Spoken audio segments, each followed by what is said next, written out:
Gold is well off its all-time high, over 1,900 an ounce. It's off its highs for this year. What's going to drive gold from here, and what's the long-term outlook for gold, especially in an environment where interest rates are going to be rising eventually? Well, of course, I chose to work at a place called Sprott, which is gold-centric, so I obviously believe the gold thesis. The gold thesis really is that the promises that we've made to each other, the on-balance sheet liabilities and the off-balance sheet liabilities of the U.S. government, are unsustainable at these price levels.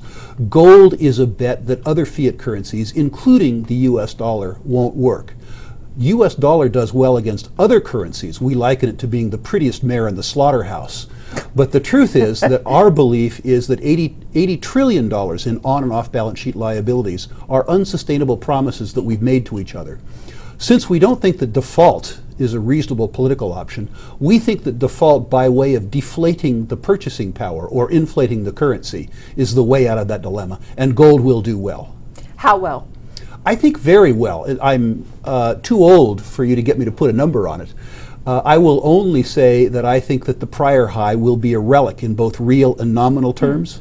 And I think it's important in answering that question to look back to history as a guide. Many of your readers and listeners will remember the gold bull market of the 1970s, when the gold price ran from $35 an ounce to $850 an ounce, an epic bull market by any measure. In the middle of that market, which I consider to be analogous to this market, there was a decline in 1975 of 50%. In other words, there was a 50% decline in a secular bull market.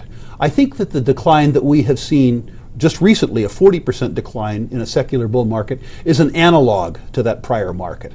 So my suspicion is the gold will take out the old highs and keep going.